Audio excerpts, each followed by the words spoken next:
Kia ora koutou. My name is Jonathan Osterman and I am a teaching fellow at Victoria University of Wellington. I teach the sociology of health and illness as well as a paper on social policy in times of crisis and change. So here in Aotearoa, Māori health inequalities are a crisis that demand significant health responses, and that's the impetus for our interview today. So I'm speaking with Dr Amohia Boulton, who very generously offered to share her time and expertise with us, so thank you so much for that. Dr Boulton whakapapas to Ngāti Ranginui, Ngāti Rangi, Ngāti Pukenga, Ngāti Mutunga, and Te Atiawa ki te Waka a Māui. She is a health services researcher who focuses on health outcomes for Māori, in relation to which she holds a wide range of roles. She's the director of Whakauae Research Services and Iwi-owned Research Centre in Whanganui. She also holds positions at Victoria University and AUT, and she is the lead Whānau Ora technical advisor to the National Iwi Chairs Forum. And it is her expertise in relation to Whānau Ora that we will particularly be drawing on in the interview today. So thank you again, Amohia, for agreeing to talk with us. Oh, kia ora, Jonathan. Thank you for that. So as a foundation for our discussion together, I thought it would be good to begin by talking about kaupapa Māori research. So Amohia, you identify as a kaupapa Māori researcher. So would you just like to describe what this means for you in your research? Yeah, that would be a great start, actually. And I should reference the unique environment in which we work in terms of Whakauae research. You talked about it being an Iwi-owned research centre. As far as we know, it's the only Iwi-owned health research centre in Aotearoa. And that means that we have a very unique, we occupy a unique place and space, I guess, in the research sector. So our philosophy or our approach to kaupapa Māori research is born out of and a consequence of having iwi ownership and having being able to self-determine, I guess, our role to a greater extent than potentially you would argue tertiary institutions can. So for us, there's a number of things that are that characterise what we mean when we talk about kaupapa Māori research. First and foremost, Māori needs and Māori aspirations are central to the work that we do. The majority of our staff are Māori, but that's not to say we don't have good allies amongst our Pākehā colleagues as well. But irrespective of if we're Māori or if we're Pākehā, the questions that we're asking, our modes of inquiry, our analysis and the discussion of our findings are grounded from within Te Ao Māori and a Te Ao Māori view. So we would argue that the research that we do is Māori controlled from conception, from the idea stage all the way through to developing the research design and implementing the research and beyond into translation and then uptake of the research. I talked about Whakauae being an iwi-owned research centre. We have a number of values which come directly from the iwi, which we work under, and we've written about those, and if people are interested in those, they can contact me.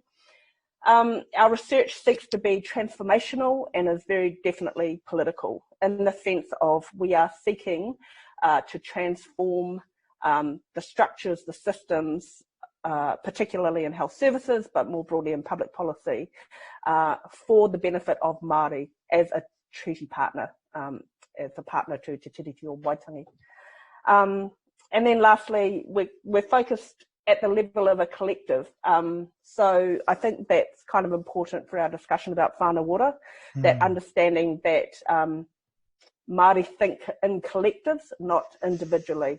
And I think that's actually an important piece for not just Whānau Ora policy, but for a lot of social policy, that shift in thinking around that. So I think that's kind of the main things I wanted to touch on. No, that's great. Yeah, research. Yeah, thank you. Yeah, and like you say, that sort of, I think that provides that foundation, that sense of the sort of the viewpoint and how that comes through also in Whānau Ora. So turning to Whānau Ora, so it has been called a revolutionary public sector initiative. It's been called an Indigenous policy success story. starting with the nitty-gritty, could you just begin by describing what is Whānau Ora, and in practice, how does it work?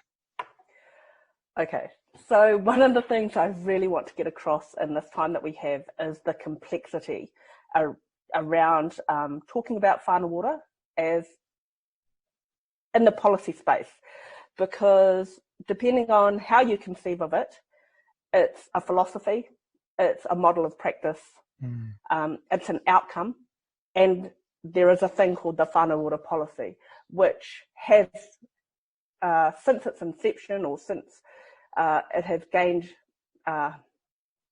become this thing within our public policy sector, has morphed and has evolved. So what we think of as being the Whānau Ora policy back in 2010 is very different 10 years later. And when we first think about Whānau Ora, actually, from a health perspective, those who know the health sector will know that Whānau Ora was first mentioned in He Korowai Oranga, the Ministry of Health strategic document back in 2001. So actually we've had 20 years of Whānau Ora being on the public policy landscape. So it is important that we distinguish what we're talking about when we talk about Whānau Ora. If I talk about Whānau Ora policy, as I say, it has evolved in the course of its life. If it's useful, I can talk about the different stages and, well, really phases. I think people agree that there have been phases of Whānau Ora. So if we think about phase one, which really came about after the seminal document for Whānau Ora, which is the Whānau Ora Task Force report, and that was published in 2010. It's important to know that at that time, some of the leadership then was the likes of Tā Mason Drury, Whaia Tariana Turia, and so there was a space and a time politically where they were able to take advantage of what was happening to have this quite different policy come to the fore, because it's very much grounded within Te Ao Māori, within Māori cultural views and understandings and values. So in phase one, Whānau Ora as a policy had a number of characteristics. We had capacity building of health providers. We had the Whānau Innovation, Integration and Engagement Initiative, which was called the WE Initiative. We had the idea of integrated contracting became apparent. Whānau Ora navigators entered the scene, and there was the idea that Whānau Ora as a policy would be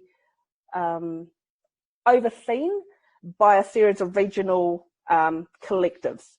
And so that was phase one. We moved to phase two, and some of those elements from phase one didn't carry across for whatever reason.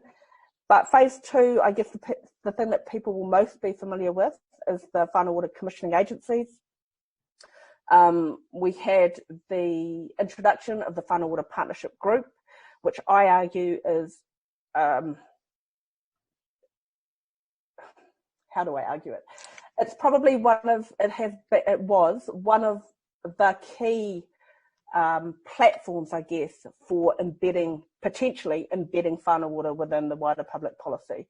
The potential, you talk about potential and opportunity, that Whānau Ora Partnership Group really had the potential to make significant change. And why I say that is because it comprised 6 ministers of the Crown, 6 iwi leaders who met at a table as equals. A rangatira ki te rangatira relationship, which we haven't seen anywhere else in social policy, and I don't believe we've seen anywhere else in other public policy either. And that was a group that was at least funded to undertake a work program which was jointly managed, jointly agreed to. Also in phase two, and I guess one of the outcomes of that Whānau Ora Partnership Group was the Whānau Ora Outcomes Framework, which I can also talk about in some depth if you wish. And again, that was putting Whānau Ora on the map for the wider public sector in terms of both the ministers and the iwi leaders agreeing that these are the outcomes that we wish to see across social services, social policy and beyond. And so that was quite we've never had a document like that before or since, to my knowledge. Whānau Ora today, under a Labour government, again, has evolved and changed. We still see the commissioning agencies. They are still in existence. However, I would argue that some of the principles and the underlying values which were first espoused within the task force report 10 years ago, you wouldn't necessarily see those today in today's Whānau Ora landscape. So we may have lost, I think, some of the intent in a way in which the policy has kind of taken over and evolved and moved and morphed. Yeah, lots in there, yeah. And I think yeah, there is. You've given a sense of like, you know, some of the distinctiveness of the policy. Maybe I pull out just a couple of things just to help those watching to understand. In terms of the navigators, could you just briefly describe the role of the navigators within Whānau Ora? So I think when I talk about it being Whānau Ora being a philosophy, a model of practice, so on and so on, I guess Whānau Ora navigators under the policy were funded as such, but I would it would be true to say, I think, that for the most part, most Māori NGO social service and health providers would have had a navigator role, but the new funding, the new policy concretised or made explicit the role of a navigator. So a navigator walks alongside a whānau to assist them to identify what it is that they need to be well, to be healthy, to be to flourish as whānau, and then advocates and brings resource together for that whānau. So one of the things I could have said are some of those principles that underlie the philosophy, and those include the ideas that Whānau Ora should at all times be whānau-centric, whānau-driven, about whānau self-determination. So the idea that it's whānau that lead their own or make their own decisions about what they need, and then the service provider is there to support them to do that, which is kind of flips that idea that we have about service provision. Definitely. Whaia Tariana always talks about, you know, the 9 cars up the driveway, because you've got the truancy officer and maybe a police car and an oranga tamariki car and a car from the DHB and a car from the World Child Provider. The navigator role is to get rid of all those cars and figure out a way in which they can work best with the whānau to ensure that they're getting the services that they require without that kind of siloed effect. And Graham, maybe we even build off that question about silos. So you mentioned integrated contracting. Maybe you could, that sense of getting beyond silos, if you'd like to just describe that a little bit. So I guess this could potentially lead to a whole nother conversation. But there are some elements about Whānau Ora, some of those practical elements that we expected to see that the task force document talked about, and one of those were the breaking down of the silos. So Whānau Ora in its if it were working as it should, would work intersectorally. It would work across departments. At the moment, we have a system where our departments, they get their vote. It might be vote health. They work in their health silo, and Whānau Ora cuts across all of that because the idea is that it's whatever the family needs, and by family it's more than nuclear family. So there is the concept of whānau, a Māori concept rather than the idea of the nuclear family. It cuts across all that, and it necessarily has to, because the outcomes that a whānau might be seeking might necessarily cut across those different silos. Absolutely. So for it to work properly, you have to have this idea of integrated contracting. You can't simply have a well child contract and a quit smoking contract and a primary care contract for the provider to manage and try and deliver on a Whānau Ora outcome. So breaking down the silos at a ministerial level, at a departmental level, at an agency level in terms of implementation on the ground, that's the space that the Māori providers or the Whānau Ora entities are operating in and trying to manage. So because that was the intent, it hasn't happened. And so Whānau Ora entities are still, for the most part, trying to manage how to deliver a Whānau Ora outcome, which might be a flourishing whānau, with a multiplicity of contracts, a multiplicity of funding streams, a multiplicity of accountability and monitoring arrangements. Okay, and yeah, I mean, that's totally making sense. And maybe we do use that to pivot to this question of challenges and barriers. So, you know, the Whānau Ora approach could be used to significantly transform social policy, but it has faced challenges and barriers. So perhaps would you just like to describe some of those challenges and barriers in terms of Whānau Ora as a policy, in terms of its development, in terms of its implementation, and how that has changed the form that Whānau Ora policy has taken? So I guess I should start with the completely aspirational aims that Whānau Ora had from the task force. So I made a little list, which I'm going to read. That's great. Thank you. Them all in my head. No, that's perfect. So what was envisaged with the original policy was that Whānau Ora would be whānau driven and whānau centred. I think I've talked about that. That we would have an active and responsive government, meaning active and responsive to the needs of whānau.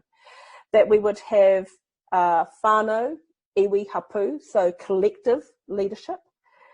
That there's an absolute understanding that whānau are and should be self-determining, that the answers for whānau lie within whānau themselves, and that the role of the provider or the service is to bring those aspirations and visions and dreams that whānau have for themselves to the fore and help them achieve that. Not achieve, it's whatever the opposite is of paternalistic, it's the opposite of that. So we're not doing to whānau anymore. We are allowing whānau to vision and to dream and to set their own destiny.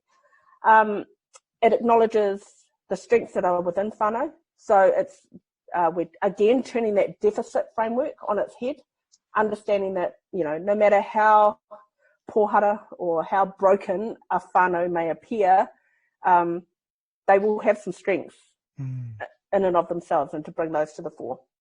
And as I said, it's aspirational, it's intersectoral, it requires intersectoral delivery, and it has an intergenerational focus, which is, so if I talk about those things, we can, and we understand social policy, we can see where some of the barriers and the challenges might be.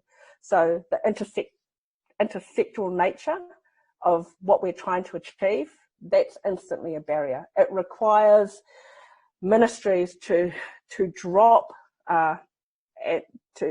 to drop the barriers that are between them and to work across themselves. So if we think about a Whānau Ora outcome, and if that outcome is a flourishing whānau, that might require Oranga Tamariki, the Ministry of Health, the Ministry of Education, the Ministry of Justice, to all work together to understand and to achieve that outcome. And then at a policy level that might happen, but then how does that trickle down to their delivery agencies on the ground to ensure that a whānau then becomes flourishing? Then you have to think about the time component and how long you are expected to work with that whānau until they become self-determining and flourishing.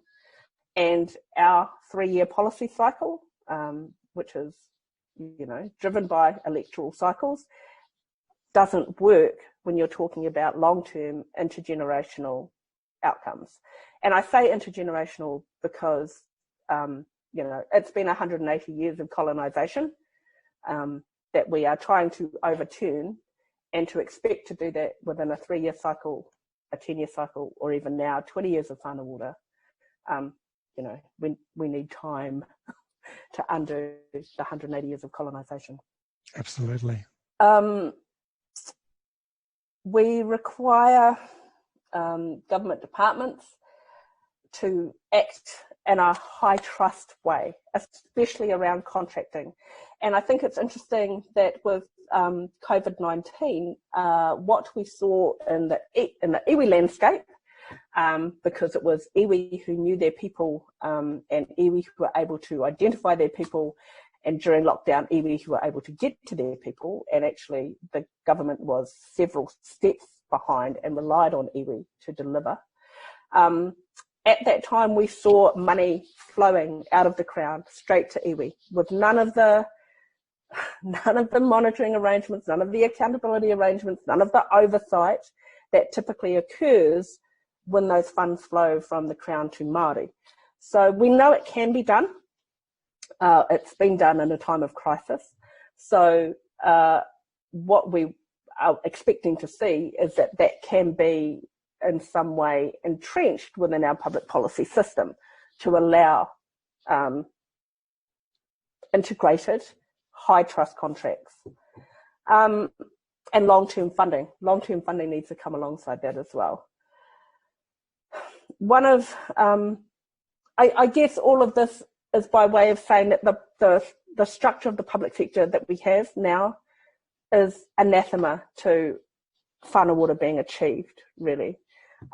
We need to, for it to work in the way that it was intended, we actually need to dismantle some of those structures, some of those systems, and some of those processes that actually prevent a Whānau Ora philosophy or a Whānau Ora outcome or a Whānau Ora way of working.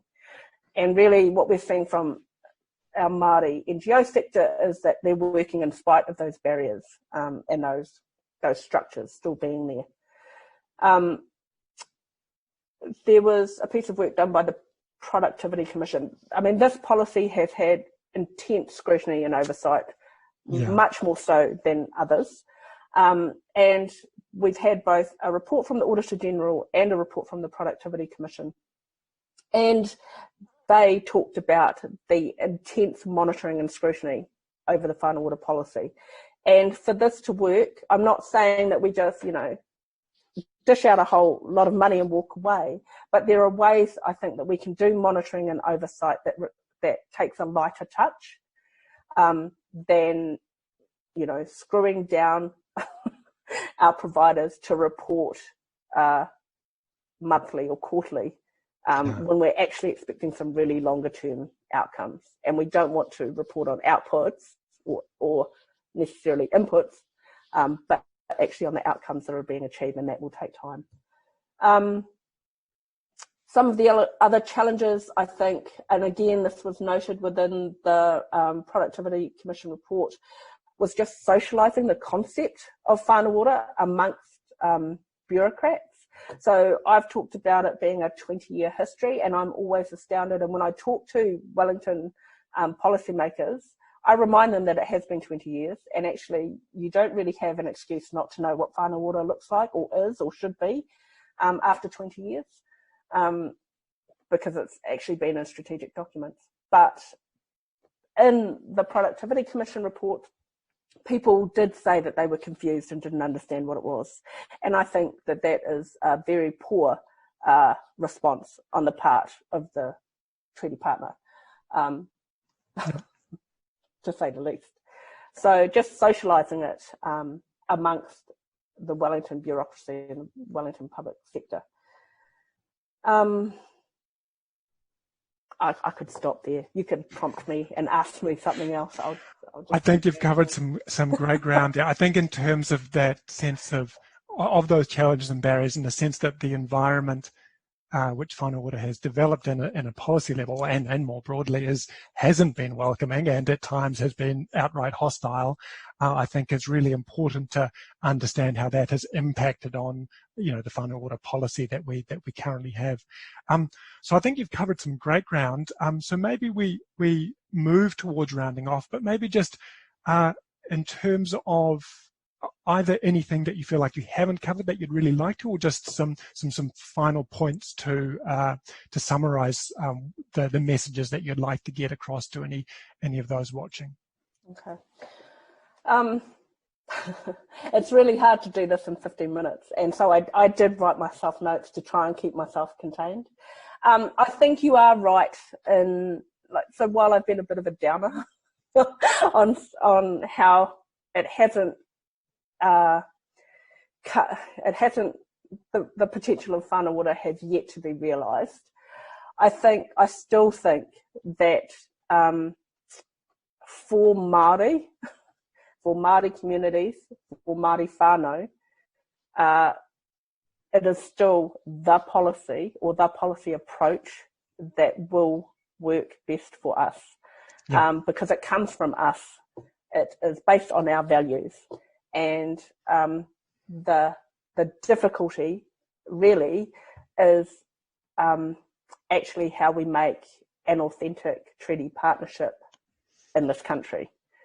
And so all the power, all the pūtea, all the funding, all the control currently sits with Crown. And if we've learnt nothing else from COVID-19, we've learnt that Māori communities, our hapu and iwi leaders, know what's best for them and are able to mobilise and are able to come up with the solutions for them that work for them, and don't actually need the Crown to be telling us what to do. Our solutions come from ourselves. So what we are seeing our iwi leadership and our communities asking for is greater trust that we know what we're doing, that, we've managed to live here in this country without killing ourselves. We managed to get to this country for a start, and it wasn't even managed. I shouldn't use the word managed, but, we are not a people without intellect, without science, without knowledge, without culture. And to be an authentic treaty partner, we actually need that acknowledged from the Crown, and a shift in that power control locus. And that's what our communities are more and more seeking and asking for.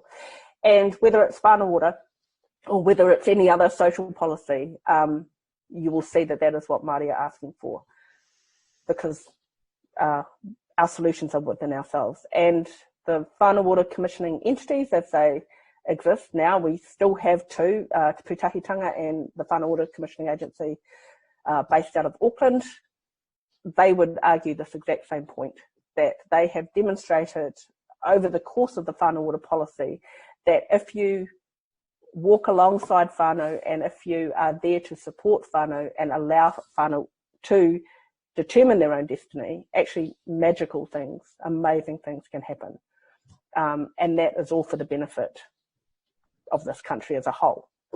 So that's probably a sort of a positive place to land.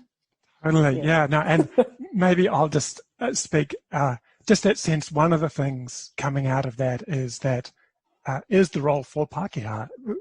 Pākehā as the Crown, Pākehā as policy makers, but also just Pākehā generally as citizens of Aotearoa, needing to have that question of power, which you just mentioned, and to have that, to play our role as part of that authentic treaty relationship that you described. So we will round off there. We could talk for a lot longer, I know. But thank you so much for your time, Amohia. Covered so much great ground.